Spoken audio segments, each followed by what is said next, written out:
E Fernando Diniz está de olho em um trio do próprio Corinthians, em busca de soluções para o time principal. No último treino dessa semana, a equipe do Corinthians principal contou com as presenças de Gui Amorim, Bahia e Luiz Fernando, três atletas que haviam ajudado o Timão a se classificar para o mata-mata do Campeonato Brasileiro Sub-20. Eles estiveram no jogo em que o Corinthians perdeu, mas que ao menos se assegurou na oitava colocação e foram promovidos no dia seguinte para um treino no time principal, para que o Diniz possa acompanhar esses caras de perto e entender se eles já estão prontos para serem incorporados em jogos do time de cima. Importante destacar que o Luiz Fernando é o grande destaque dessa galera, são 12 gols em 26 jogos na temporada. Contrato até dezembro de 2027 e a renovação de contrato já está sendo discutida. Já Gui Amorim, meio atacante de 17 anos de idade, esse talvez o maior fenômeno da base do Corinthians hoje, teve recentemente seu contrato prorrogado. Jogador de seleção brasileira de base, que consegue se destacar no sub-20, mesmo muito mais jovem do que os outros, e que parece que até o fim da temporada será utilizado com alguns minutos na equipe principal. Para completar, a Bahia, que já fez 4 jogos pela equipe de cima, em Campeonato Paulista e Campeonato Brasileiro, ele está na mira do Grupo City e vai treinar com mais frequência na equipe principal, o Corinthians em busca de alternativas e soluções para melhorar seu elenco. Para dividir com vocês uma história que tem repercutido bastante nas redes sociais. É que uma conta chamada Previsões, lá no X, com 1.200.000 seguidores, agitou a torcida do Corinthians ao afirmar que o clube pode ter um investimento bilionário. Abre aspas para essa publicação. O tarô revela uma reviravolta absurda no futebol paulista. Um investidor de fora, com cifras bilionárias, vai chegar ao Corinthians em breve. O time que andava tropeçando vai calar a boca dos rivais com contratações de peso, voltando ao topo das tabelas como um raio. Estava vendo a repercussão e as respostas nos comentários e muito torcedor do Corinthians dizendo que não acredita em tarô, mas que torce para que seja verdade. Pois bem, antes de gravar esse vídeo, procurei o presidente Osmar Stabile e pessoas que o cercam para saber se existe alguma proposta bilionária. A resposta foi que não há. E mais, não existe nenhum interesse do atual presidente, nem dos dirigentes que estão próximos a ele, de transformar o Corinthians em SAF. Seria o único caminho para que alguém investisse bilhões de reais no timão. Diante desse cenário, a menos que a conta Previsões, que causou um alvoroço entre torcedores do Corinthians, seja capaz de prever o futuro, em um futuro talvez muito distante, não há negociação. Vale a lembrança de que Osmar Stabile será presidente do Corinthians até o fim da atual temporada, mas já trabalha com a chance de permanecer vencendo a eleição marcada para o fim do ano. Só para completar, registrar que a Safiel, projeto organizado por torcedores do Corinthians, que pretende colocar um caminhão de dinheiro no clube, via investimento dos próprios torcedores que teriam pequenas ações da SAF do Corinthians. Esse projeto já foi apresentado ao Osmar Stabile e ignorado pelo atual presidente. Vale muito aquela máxima de que dentro do Conselho Deliberativo do Corinthians praticamente ninguém quer que o clube se transforme numa SAF. Não porque pensam no bem do clube, mas porque sim, imaginam que se o Corinthians se transformar numa SAF, eles deixam de ter qualquer poder sobre o futuro alvinegro. E o Corinthians terá 2 reforços caseiros após a pausa para a Copa do Mundo.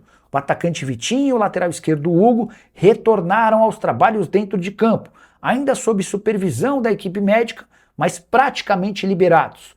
O Hugo tem uma lesão, ou melhor, teve uma lesão no menisco lateral do joelho direito e não joga desde fevereiro. Já o Vitinho se recuperava de um problema muscular que o tirou dos campos desde o mês de maio.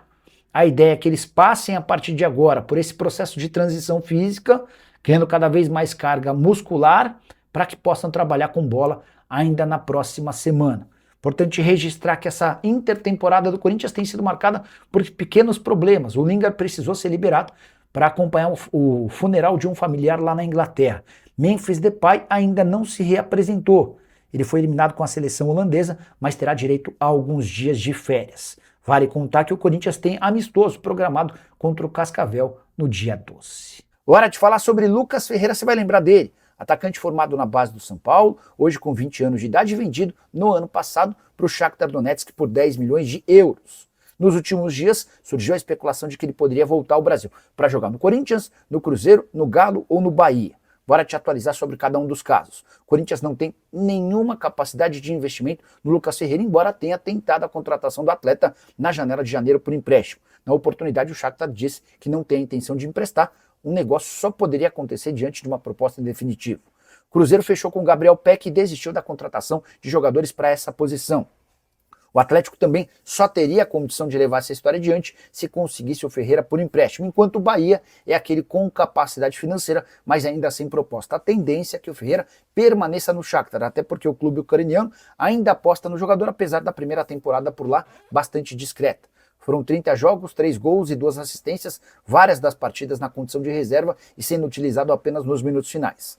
Na avaliação do Shakhtar, essa adaptação ao futebol russo é natural, que demande tempo, e que nessa primeira temporada ele tenha sofrido. Mas a expectativa é de que agora, em seu segundo ano jogando por lá, ele possa assumir o papel de protagonista. Jogador que, como eu contei, custou 10 milhões de euros, hoje está avaliado em 7 milhões e meio de euros. Gosto bastante do Ferreira e me surpreende pelo fato de ele não ter conseguido se alavancar no futebol ucraniano. Eu tinha a impressão de que ele chegaria por lá arrebentando. E o Corinthians se animou com a eliminação de Memphis Depay e da seleção holandesa da Copa do Mundo. Mas calma, não é que o Corinthians festejou a queda da Holanda. Ele só acha que as chances de renovação com o Memphis aumentam consideravelmente. Eu ouvi isso de uma pessoa importante do departamento de futebol alvinegro na manhã dessa terça-feira, horas depois de a Holanda ter caído para Marrocos após empate 1-1 no tempo normal e prorrogação, e também nos pênaltis derrota da seleção holandesa. Por que o Corinthians tem essa impressão? Primeiro, destacar a frase desse dirigente com quem conversei. Nosso feeling é de que essa eliminação deve ajudar. O Corinthians temia que o Memphis Depay arrebentasse com a camisa da Holanda na Copa do Mundo e passasse a chamar a atenção de clubes do exterior. Diante dessa concorrência e com a proposta do Corinthians de reduzir os vencimentos do Memphis, a chance de renovação era mínima, para não dizer zero. Até porque o Memphis Depay custa 6 milhões de reais por mês ao Timão, no vínculo que se encerra no fim do mês que vem, além de ter direito a uma série de bonificações, como prêmios, gols, assistências e jogos. Foi por causa de todo esse pacotão que hoje o Corinthians lhe deve 43 milhões de reais. A proposta do Corinthians para renovar esse contrato por 2 anos é de quitar esses 43 milhões diluídos ao longo de 24 meses e fazer com que seus vencimentos caiam de 6 milhões mensais para 2 milhões por mês. Todos os bônus num novo contrato deixariam de existir.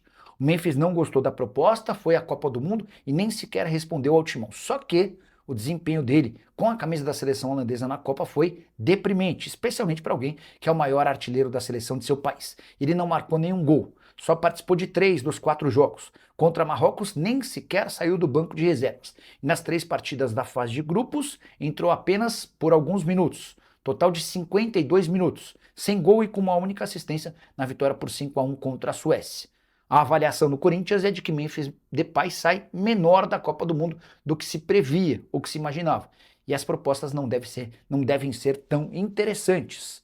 Atleta que vai ganhar alguns dias de folga, sua reapresentação vai ocorrer depois de uma negociação entre as partes. Na teoria, Memphis Depay ainda veste a camisa do Corinthians na reta final desse mês de julho, que está por começar. Hora de falar sobre o Corinthians com um reforço, mas calma. Corinthians contratou alguém para fora dos campos, fora das 4 linhas. Trata-se de Marlon Muniz, preparador físico que trabalhava no Vasco. Ele chega para substituir Guilherme da Costa, que optou pouco antes da pausa para a Copa do Mundo em se mudar para o Internacional. Preparador físico com moral no mercado, bastante valorizado e que chega com salário alto. Não é um reforço que se imaginava do torcedor do Corinthians, mas tenho batido na tecla sobre a dificuldade do Timão em buscar contratações para a linha, para jogadores de campo. Há muita condição, a condição física é muito ruim, para não dizer péssimo. Falta dinheiro para coisas básicas, como por exemplo o pagamento de salários em carteira, além de ajuda de custo para atletas da base. E diante desse cenário, qualquer contratação nesse momento pode soar extremamente ruim internamente. Também cheguei a contar para vocês que o William, lateral direito do Cruzeiro, foi sugerido ao Corinthians e deixou boa impressão, mas o Corinthians pretende só avançar em relação a contratações se conseguir vender atletas e colocar dinheiro em caixa para regularizar o fluxo de caixa. A busca do Timão é por negócios que possam alcançar até 25 milhões de euros nessa janela da metade do ano. Até aqui não há proposta oficial. Além de Marlon Muniz, que é a grande novidade do dia, ele já participou da atividade dessa segunda-feira, o 5º dia de trabalho desde a volta das férias. Queria destacar também a presença de André Carrilho, jogador da seleção peruana, que se apresentou depois dos demais, porque havia participado de amistosos pré-Copa do Mundo com a seleção do Peru. Você sabe, a seleção peruana não foi para a Copa do Mundo, mas por ter jogado 2 amistosos pré-Copa, ele teve um calendário diferente do restante do elenco. Fala pessoal, estamos aí com atualizações importantes do Corinthians. Se inscreva e ative o sininho para receber mais atualizações do Timão. Deixe seu like, que é muito importante para o crescimento do canal. Utilize o espaço aqui embaixo para registrar sua opinião. Ficamos por aqui com mais esse giro de notícias. Um abraço e até o próximo vídeo.